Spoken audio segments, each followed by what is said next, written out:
Morning, everyone. Morning. Good morning. Hope you all had a great Thanksgiving. Welcome to December. I don't think I have anything else to say, but we're gonna have Jeannie start us with a Rotary Minute. Okay.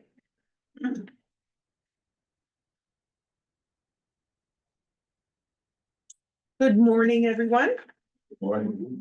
So the nice thing about doing a Rotary Minute is it makes me read the Rotary magazine, which I had already recycled. So then I had to go online to look at the Rotary website, which was a wealth of information. I could probably talk for a minute of just my experience there, but I found this really cool article. I think it was in the October magazine about the researcher who developed the polio vaccine. And I thought, wow, those are the unsung heroes, and it's hit a little close to home these last few years. But does anyone know who that researcher was? What his name is? Salk. Good thing. Oh, no, I didn't say something now. Jonas. It was, yes, it was Jonas Salk. But I'm gonna tell you a little bit about him because I read the article. He developed the first polio vaccine, but he was born in New York City in October 1914, exactly 3 months after the beginning of World War I. And from his earliest days, that really impacted him because he was a man who really wanted to do something to be helpful to humanity. And at the end of the war on Armistice Day in 1918, he witnessed a parade filled with soldiers who had come home from battle, and some had been injured or maimed, walking with crutches or using a wheelchair. And this article is written by his son. So when it says my father, it's obviously the author's father. My father always has a sensitive side and was deeply affected by what he had seen. And as he grew older, he considered going to law school and running for Congress.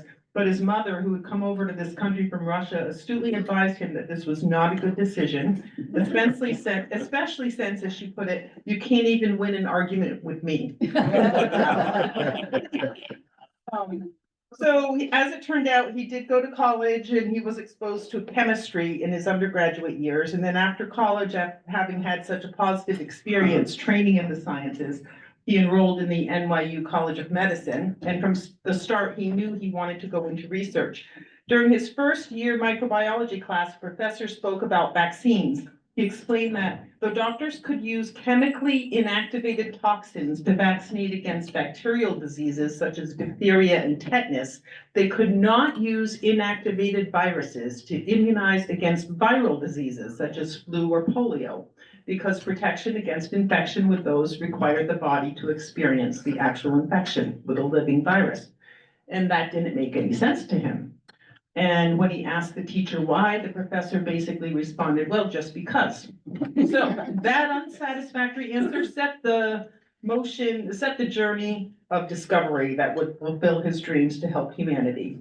And he continued his years of medical training, including working with his mentor on the successful creation of a flu vaccine, utilizing a chemically inactivated virus that was introduced for use by the Army at the end of World War II. And then in 1947, he got a lab on his own. He got some funding to do some research on polio. During all that time, he got married, had 3 sons, was very busy, continued his work on a polio vaccine, and did a trial. The first trials for the experimental vaccine were conducted on children who had already experienced some form of paralysis due to polio. And the reason they did that was because they had already been infected by at least one of the 3 types of the virus. They weren't in any danger to become paralyzed again. So it turned out that their antibodies boosted after they got this vaccine. So since antibodies in the bloodstream were all that was needed to prevent the virus from traveling to the brain and spinal cord and killing the nerve cells, that's when the information was confirmed and his father knew that he was onto something. So this is the paragraph that just grabbed me.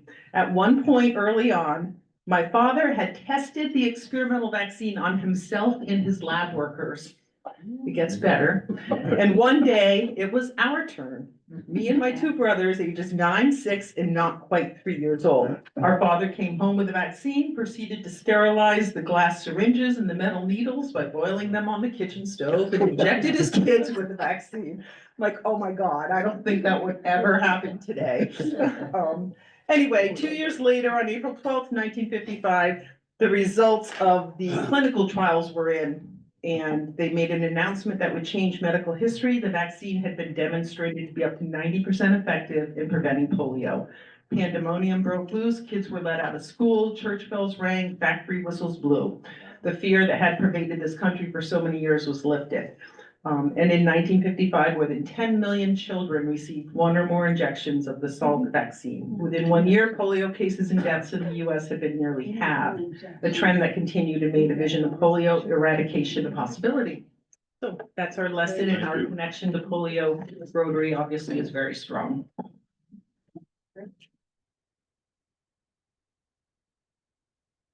Thank you for that bit of history, Jeannie.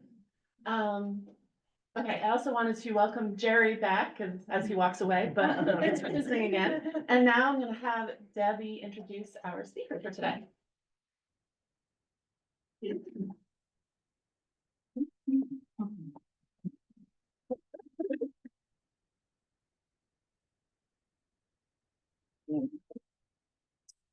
Hey, everybody. So today our speaker is Gabriella Stevens from the Chittenden Solid Waste District. And Gabriella was an Eco AmeriCorps member in Vermont, which means that she specialized in environmental and conservation spheres in her AmeriCorps work. She has a master's in sustainability from Penn State. And she joined the Chittenden Solid Waste District outreach team in January of this year. So she hasn't quite completed a year yet, as the business outreach coordinator. And what prompted CSWD to expand the outreach committee or the outreach team is Act 148, and I'm sure you all know what that is. No, you don't. It's the Universal Recycling Law here in Vermont, and I'm sure that Gabriella will tell us more about that. So please help me to welcome Gabriella Stevens.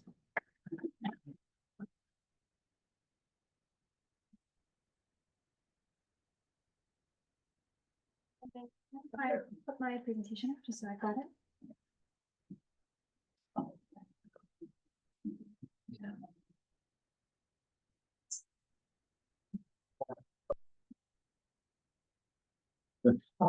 That's.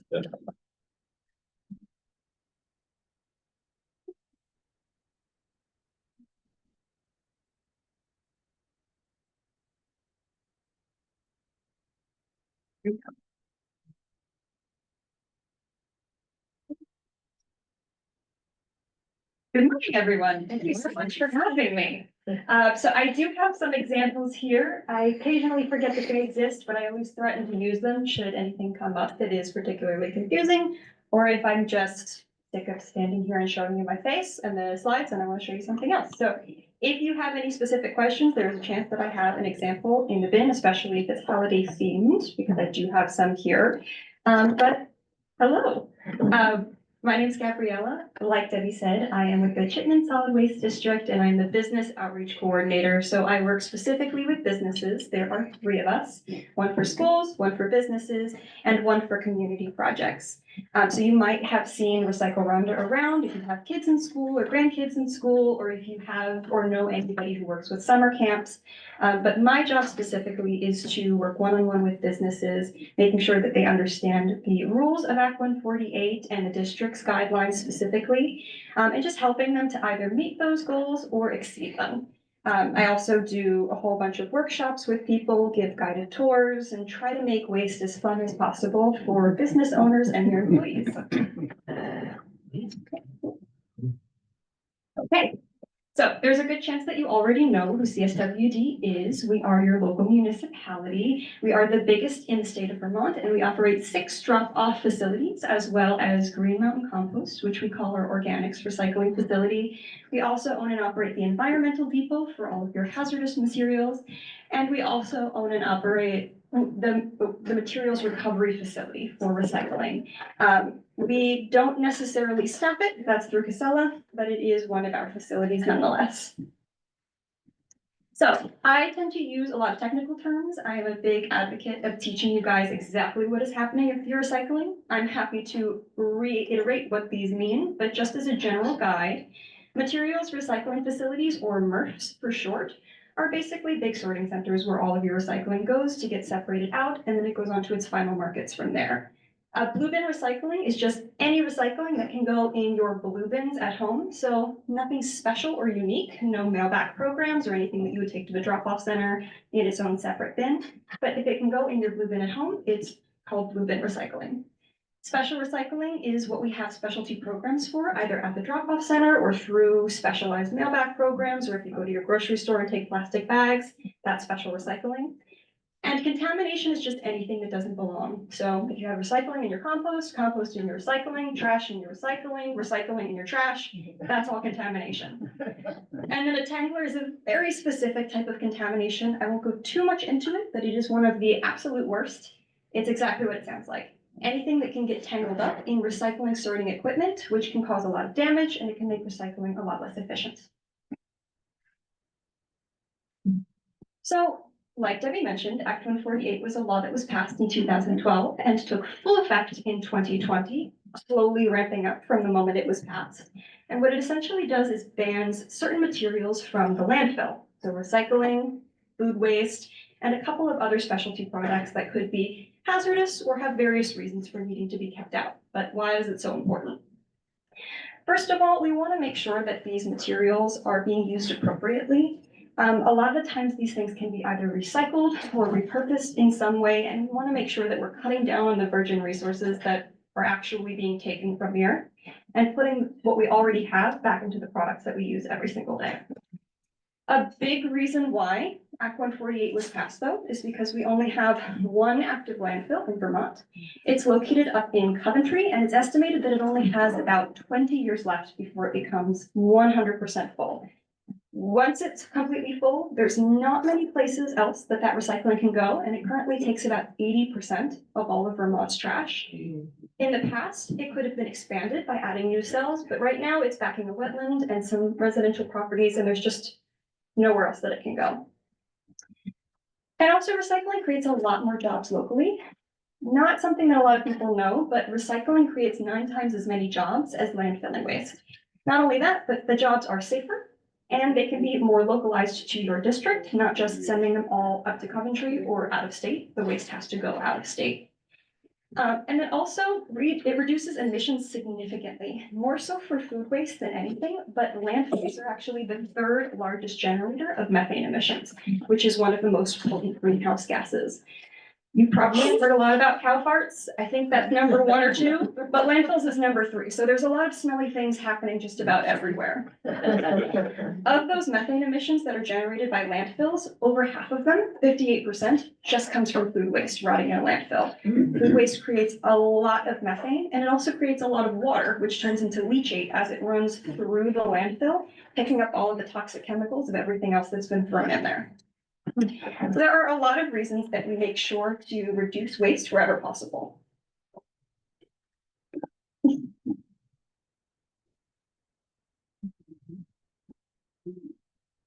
anybody have any questions? Sure. What's an example of a tangler? Yeah, okay, well, I've got a lot of them. Okay.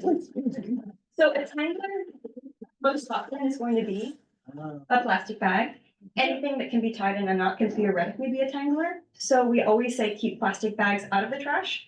Don't even put your recycling in a plastic trash bag because it can be very difficult, if not impossible, depending on how much material is running through the MRF to actually cut that open, take all of their cycling out and remove this before it gets caught in the actual equipment.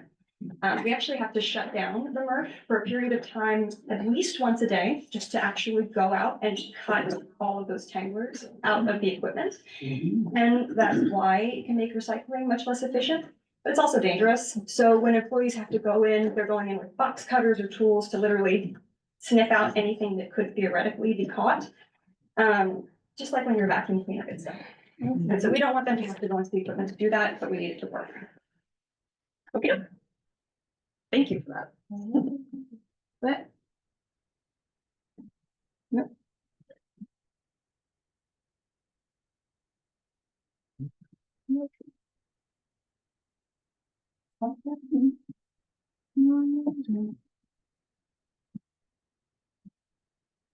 There we go. Oh, I can't because then it flips this week. Okay. I will just look at some places. So how are we doing?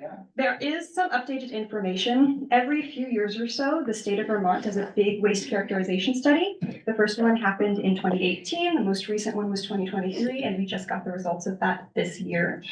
And it shows that we have a 72% recycling recovery rate, which means 72% of things that can be recycled are recycled. It doesn't include any of the materials like the plastic in your car or metal parts of buildings necessarily. This is just for the blue bin recyclable materials, but 72% of what is generated is actually making it all the way to a MRF or a similar recycling facility. Not only that, but in Chittenden County, we have a 9% contamination rate, which means that 91% of what we get in from your blue bin recycling is actually being properly processed and recycled. The rest of it is either contamination that shouldn't have made it in the stream or something that is too dirty or non-recyclable for one reason or another. We have a very low residual rate, so there's very little that we can't process as long as we get it in the condition that we ask for.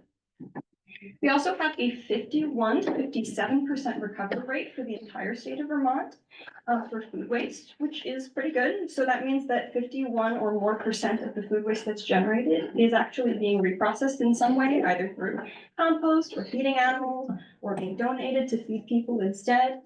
And since the single-use product law was passed, we saw an 86% reduction in plastic bags being used, which is pretty good because, as I've said, we don't like them. One thing that is a little bit of sad news is that unfortunately, since I believe 2018, we have not seen a reduction in overall trash that's being generated.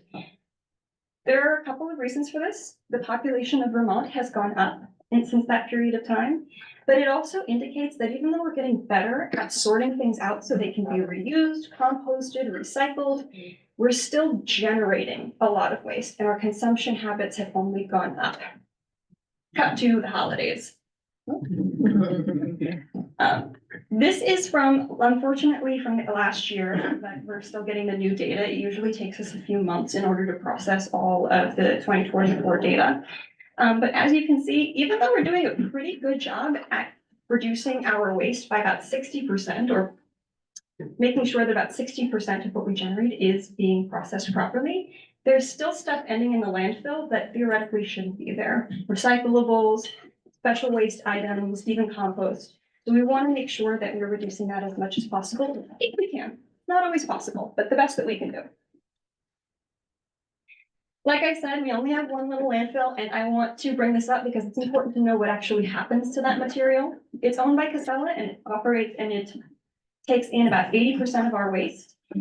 The remaining 20% goes to either New Hampshire, New York, or Massachusetts. Oftentimes people will say, well, can't we just keep sending it to other states? Not necessarily, because other states are having the same problem. A lot of states are running out of landfill space, and the ones that are turning to incineration have a lot of their own waste that they have to deal with because they're also running out of other alternate options. And incinerators can cause a lot of harmful emissions too. And it's important to note what goes in the landfill stays in the landfill. While a bag of carrots might break down perfectly well in your compost bin at home, it's going to stay in that landfill for a very long time, and it's not going to break down in the same way. We've pulled out carrots from the landfill that we estimated to be about 10 years old, and they're still identifiable as carrots. Eventually, they will go away, but it's going to take a lot longer than it would if you just processed it in your backyard bins. And as I said, our MRF is our materials recycling facility, which is responsible for sorting and managing just about everything. The MRF is in charge of finding the markets for those materials and then sending them to the appropriate market packaged as they can be so that they have the highest value. We have 2 MRFs in the state of Vermont, one here in Williston, which is owned by us, and one in Rutland, which is owned by Casella. And we currently have a new MRF coming soon. It's actually in the construction phase. Okay.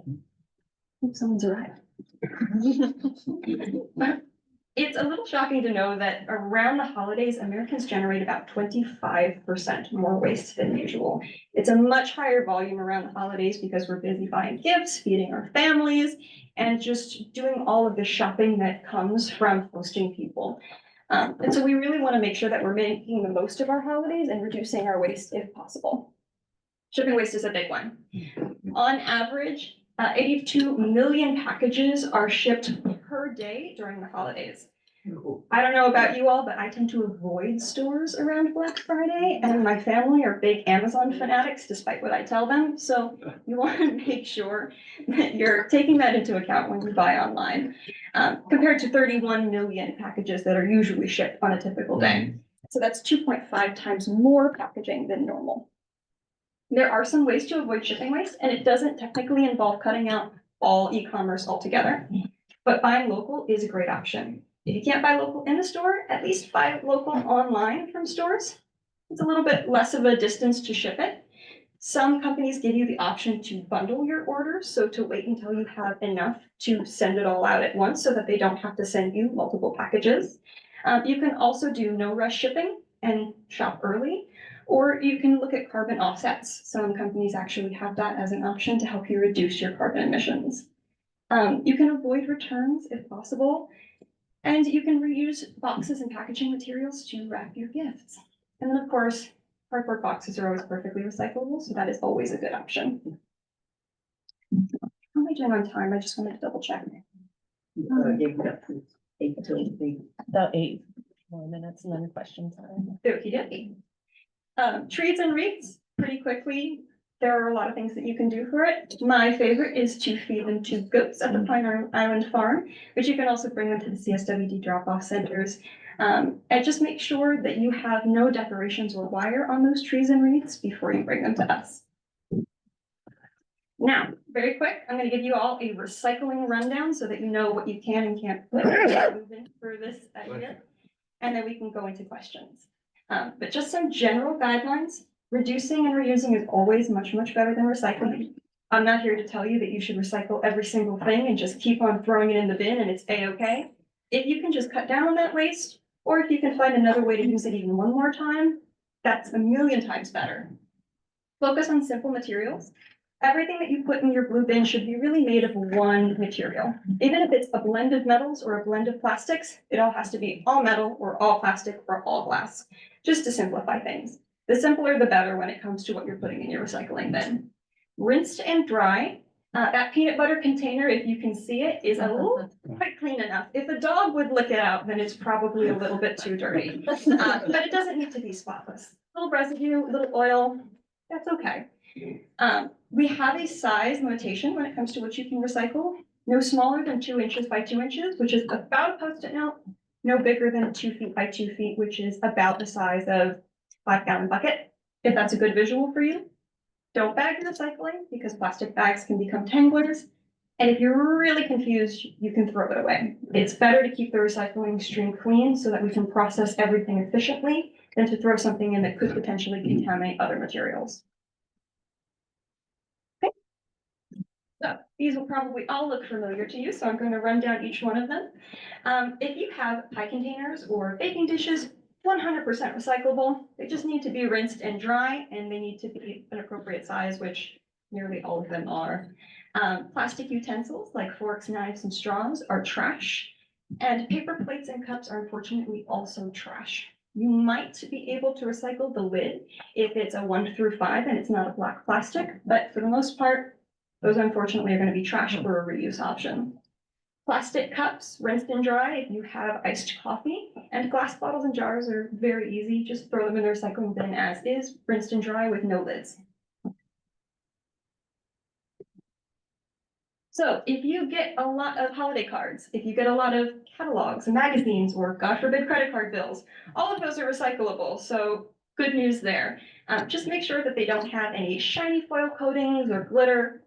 I don't know if your credit card bill has glitter, but if it does, cardboard and paper are pretty standard. They're all okay. Even the mailing envelopes that are stuffed with paper, if they are stuffed with bubble wrap. So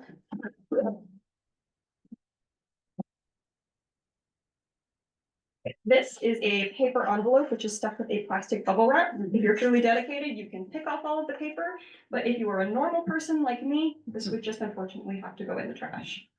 But if you have a fully plastic mailer, like one of these, this can actually go in a specialty recycling program.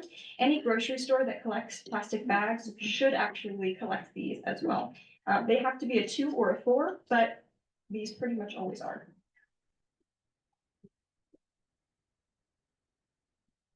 And next we have all of the holiday gift wrap. This is a little bit tricky, so let me know if you have any questions, but basically if you have plain wrapping paper, and I have some examples for you here with no glitter, no foil, no cellophane, no fancy additives to it to change the texture of it, that's totally okay to recycle. But if it is metallic or sparkly, it's probably not okay to be recycled. You can reuse it. My grandmother was a big proponent of actually very carefully and slowly unwrapping each present and folding it up and reusing it for later. Unwrapping one gift took 10 minutes. But other than that, it would just have to be trash if it has those coatings. Ribbons and bows can always be reused. We do that in my family as well. But if they are absolutely on their last life, they will have to go in the trash. And plain gift bags, same rule as wrapping paper, they can be recycled if they are not shiny and sparkly. Tissue paper is always okay to be recycled as long as it doesn't have all of that additives. And string lights, funnily enough, if you have a big bundle of dead LED lights, that can go in scrap metal recycling. It's not e-waste, but scrap metal recycling is free and you can absolutely throw it in there. But if you put it in your recycling bin, it will become a tangler. And then lastly, just a little bit, because I touched on it before, but plastic bag take-back programs are an excellent option. As I had mentioned, we really don't have a lot of plastic shopping bags, but if you happen to come across any of those bubble mailers or produce wrap or anything similar, even Ziploc bags, those can mostly go into these programs. The technical rule is that they have to be a 2 or a 4, but nobody's putting the numbers on there. What you have to know is as long as it's stretchy and it doesn't break when you try to pull it apart, it's probably okay to go in the bin. Or you can just stick with any of these options and know that you're doing the right thing. Okay. And I'm ready to take questions whenever you are, but I want to mention that we actually have a webinar. We do a winter webinar series where we talk about different topics that are local. This next one coming up on December 12th is called Local Heroes of Sustainability, where we interview one librarian, one business, and one teacher, one from each of the different outreach categories, and talk about what they have been doing, because they are all doing really amazing things. So you can use the QR code, but whatever works. Where's the new MRF being built? So the current site that we have picked is right near our organics recycling facility in Williston. All right. I think that there has been some talk about moving that because it seems like that property is now a wetland, so we don't want to be building on it. But we're trying to figure out what's the best option so that we're not having a strong environmental impact that is negative. Yeah. So a glass jar with a metal top, can we recycle those? You can recycle the glass jar. And if the metal top is about 2 inches by 2 inches, so it has to be in 2 dimensions, like a Post-it note, you can throw that in loose. If it's a tiny little metal top, like the size of a bottle cap, that would have to be trash. The lid would, the jar is fine. Okay. Yeah. Yeah. Years ago, in this very setting, someone who was, I think, just a volunteer, not a professional working in recycling, had made a presentation to this group, and one of our members asked a question that person was unable to answer, but you probably can. So you showed that photo of the dirty peanut butter jar. Yeah. Question that our former member, it was Dave Mullen of the Habitat for Humanity group, he asked, so he felt like he faced a dilemma when he confronted a dirty jar like that. How much of the precious resource of water should he dedicate to cleaning out that jar in order to save the plastic that would be recycled? And I understand that you can, again, you're the expert, I am not, that plastic recycling is not quite as efficient or effective as other forms of recycling. which makes that question, makes Dave Moulton's question all the more acute. So I'm eager for your expertise. Okay. The first thing that popped into my head when you said that was what a friend of mine says while she's cooking, which is just measure it with your heart, which is not a very helpful response. But the short answer is this. The reason why we ask for no food contamination is because it's really an employee human reason. As people are sorting through our materials, we currently only hand sort it until our new MRF is built. And so they're coming in contact with food waste. It can smell, it can attract a lot of pests, and we want to minimize their health risk if possible.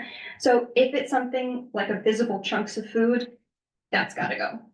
The other reason is because if it is liquid, it will probably end up contaminating the paper waste, making that paper soggy, sugary, what have you, and that's not recyclable, so it can actually ruin the paper. As long as it's not in danger of doing either of those things, it doesn't have to be perfect. I say if a dog licks it clean, it's probably good enough, but really, if you can't see any visible food, it doesn't have to be 110%. Go for 80 if possible. And when it comes to stuff like peanut butter jars, what I do is I just fill it entirely, screw the lid on, shake it, pour it out, and whatever's left is good enough. Simple. If that helps. Quick follow-up, pizza boxes. Yes. So pizza boxes often will then have a residue of cheese and items, which I sometimes try to extract before placing the pizza box in the recycling bin. And do you have a handy guide as to if a dog can lick it? Is that, Yeah. I need a visual here. So pizza boxes was a contentious issue, so we actually asked specifically, how contaminated does it need to be? As long as there are no pizza crust in there or huge chunks of cheese, it's okay to recycle. Any amount of grease is fine because it is such a high value material. Cardboard is incredibly high value. They're willing to take it. And that grease really won't contaminate other paper. It's pretty well absorbed by the cardboard. So just not chunks of pizza crust. Thanks. Okay. Do we We have have one online, no? so Leslie. Good morning, everybody. Gabriella, thank you so much for being here. I wanted to sort of take the historical perspective that Pastor Paul started.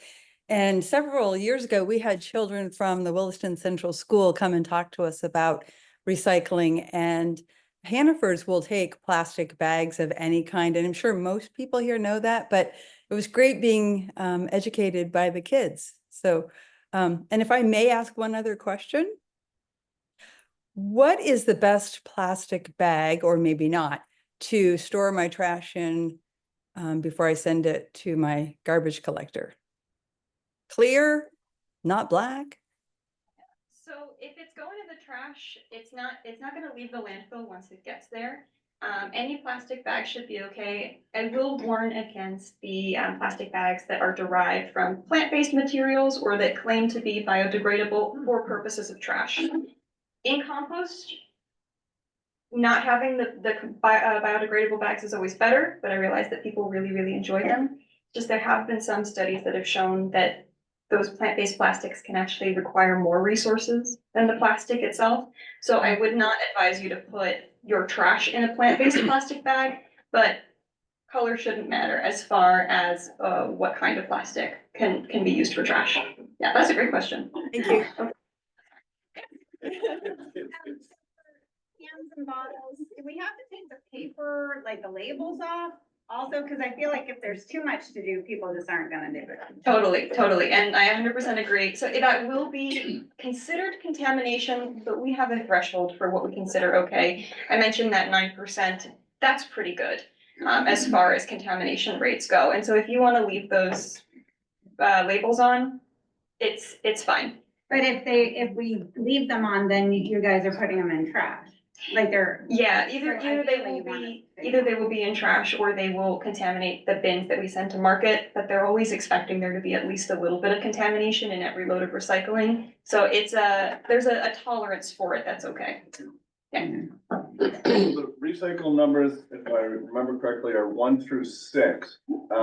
Do we coordinate with the numbers or with the type of product that you just showed us and the residue? What's the best way to do a quick So it's 1 through 5 technically. I don't know when that has changed or if that was always the case, but 1 through 5 is the numbers that we accept. Okay. We usually advise people to ignore numbers, but a lot of people have just had it so ingrained in them that they prefer it. Really, it's single-use plastic containers, single-use metal containers, and single-use glass, if that makes sense. Do we have time for any more? I think we've got one more question. Probably one more question.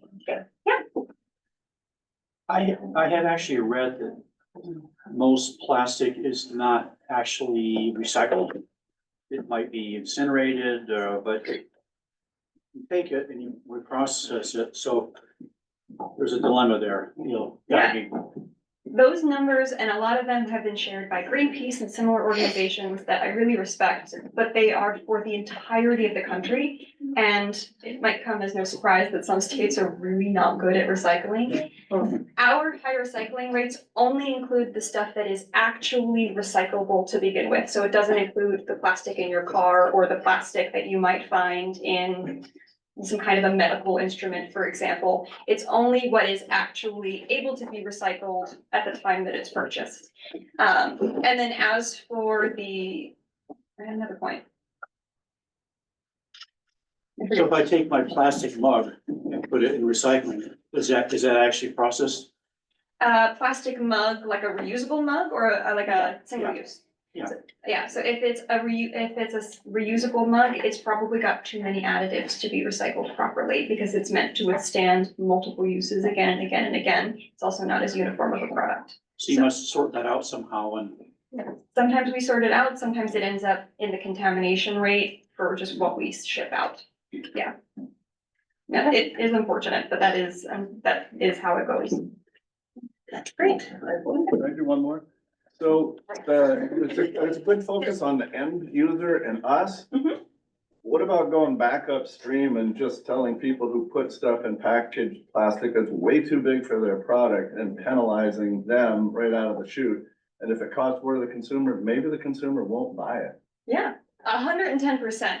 EPR and product stewardship are a really, really hot topic right now, and they certainly help a lot. We currently have EPR programs, especially for the most hazardous of the material. We just had a EPR bill for Haz Waste Pass, and that's currently in the process, but it really becomes hot potato if there's no bill that puts producers and manufacturers as the responsible parties. It's just whoever has it last has to pay for it. Yeah. And it's incredibly frustrating. And some of this stuff can be avoided altogether. So I 100% agree. I think there is a bill that was introduced, I want to say in 2021. Nothing's happened with it yet, but it's EPR specifically for packaging, like what you said. Nice. And I do remember your point that I wanted to bring to you just while I'm on it. A lot of the markets that we have are also domestic. So we only take, and part of the reason why we have so many strict rules is because we only want to take what we know our domestic to North America producers can actually recycle. So it translates to a lot more complicated rules and limitations to what we can take, but at least we can verify that those materials are actually going where they're supposed to. I don't know if that was part of the point you were making, but I always feel like I need to add it in there because it's important. Yeah, great, thank you so much. Thank you so much. I'm sorry. We're gonna put you to work. We have our raffle tickets, if you can pick one and read the last three numbers. Last three numbers are 795. Oh, that's neat. Oh, okay. Great. Great. Thank you so much for having me. And we also, in your honor, we make a donation to the Connecting Youth Mentoring Program at the Williston Central School. So thanks so much for coming. Well, thank you. Thank you so much. That was very interesting, and thanks for answering so many questions. I'm sure we could have you here all day doing that. Chris, are you ready to inspire us? I am. Wait, Okay. What? I need my 5 minutes. You'll get it. Oh. I haven't forgotten you. Oh, inspiring first, got it. Yeah. Thanks, Jim. Well, I have a list. Okay. I'm on it. All right. Last person, somebody talked that much trash to me, I put them in their place. But, so I'm supposed to inspire you all. Yesterday, I was made aware of a teacher from Williston Central School whom Pastor Paul mentioned on Sunday. And the family is in need of an immediate wheelchair ramp for this person, and I mean like in the next 5 days. And I'm inspired because I was reading the Rotary magazine and they were talking about handicap accessible trails that they're making throughout Maine and different parts of Canada. And when you make a trail that's raised up on wood, it's so easy to make it wide enough for a wheelchair. And we've made a few trails in my time here, but I'm inspired by the fact that Greg Marino reached out to me, and I'm inspired by the fact that this club has done a lot of these ramps, and we've done them in the wintertime.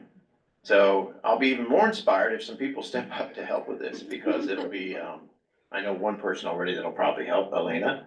But I'm just inspired by the fact that people think of Rotary, and we're gonna have the scouts involved, and it should be really great. And that's my inspiration just for the club, and the fact that people think of Rotary, and because of the fact that we have a reputation. So that's my inspiration. Thank you.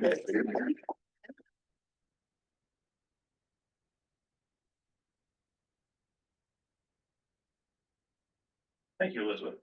It's great to be with you all again.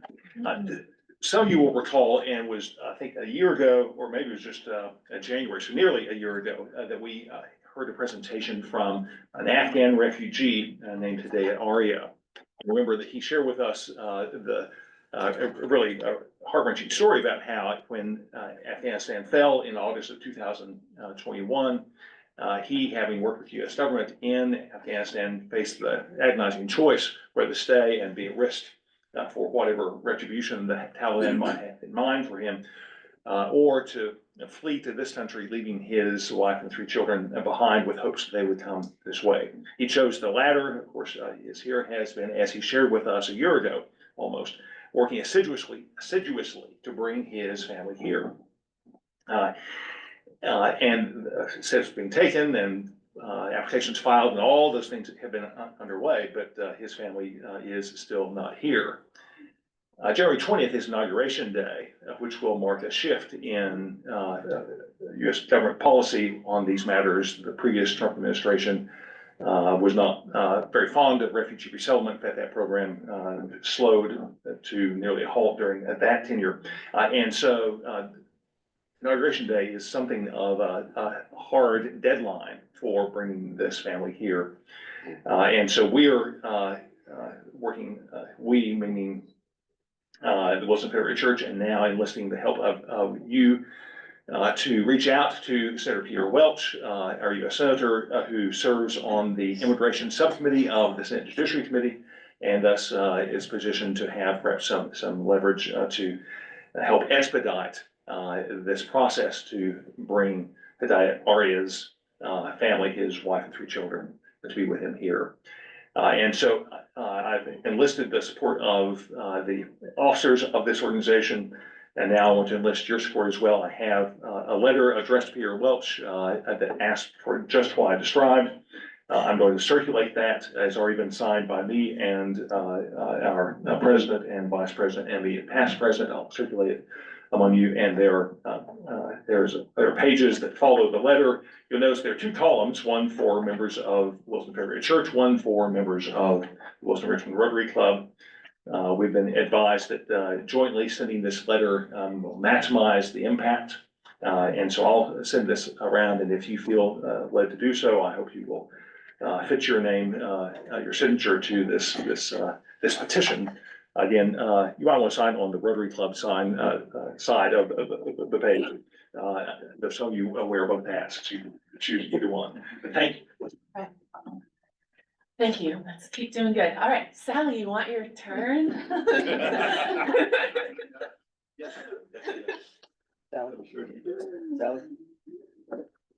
Or if you want to stand over here. Won't be able to see you. Okay, while Phil is walking over, I'm gonna announce a couple things. The tree lighting is this Sunday at 4:30, and we're gonna be serving hot chocolate on the green. So that's coming up. I'm not sure who's in charge of hot chocolate. I think maybe Leslie. And on January 2nd, we're gonna have a business meeting. We will not have a meeting the day after Christmas, which is Thursday. There you go. Thank you. So Paul, can I sign in the church column as Sally Metro and in the Rotary column as Sally Southwell? Yes. So senior luncheon, yay, next Wednesday. We're pretty well organized and I've gotten a lot of responses for my request. I still have some openings I'm gonna tell you about. My first question is Santa gonna show up? Bet your boots. Okay, all right. I need a couple more people to help on Tuesday afternoon at 1 o'clock. Is there anybody that can show up Tuesday afternoon at 1 o'clock? We're gonna be doing a lot of prep so that it makes it quicker on Wednesday. Okay, think about it and let me know. By the way, Mike Isham and Helen Weston are coming and they're helping. And Ted is bringing his wife Lucy, so there's gonna be some non-Rotarians helping with this, so that's wonderful. I need one more buffet server, cause Sherry had to decline. Rick, thank you. And I need 3 or 4 more table hosts.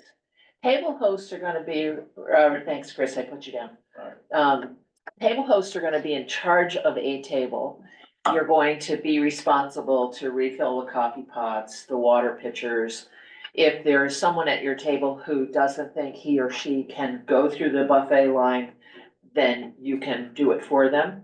I'm not gonna tell them that that's a possibility, or they might all ask you. And that's what we're trying to avoid.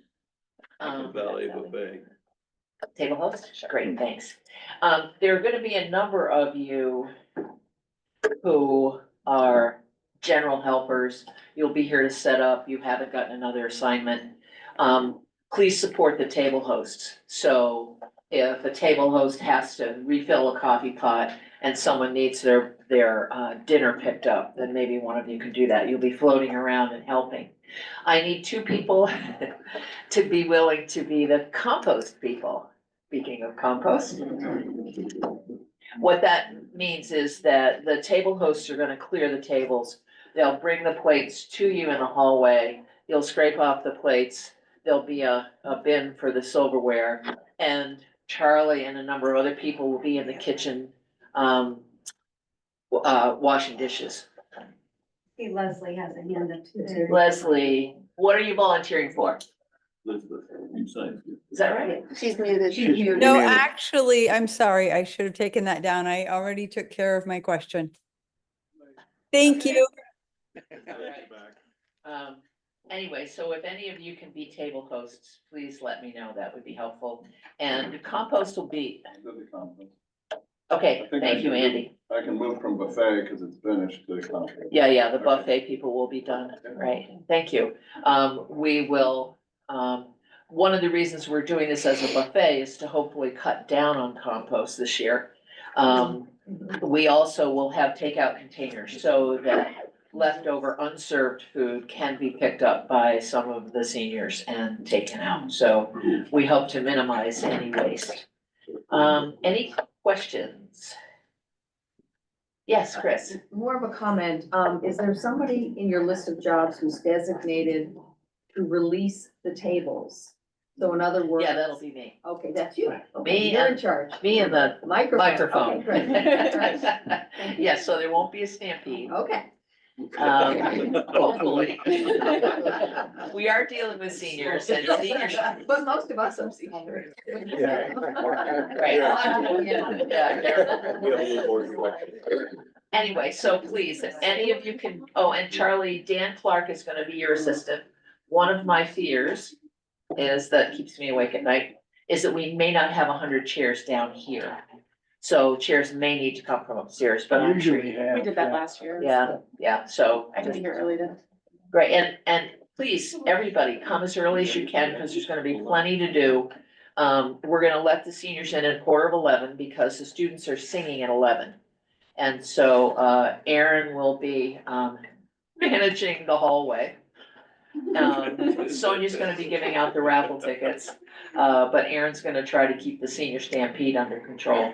So, great, thanks. Let me know if there's anything else you're willing to do. Thanks for all your coordinating, Sally. Debbie, do you want to talk about Martin Luther King?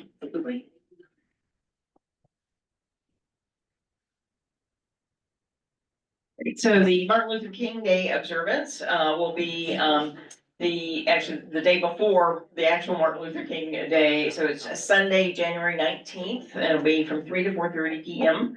at the Williston Central School. And we do need a few people to volunteer to help us. Chris and Paul and I are organizing it.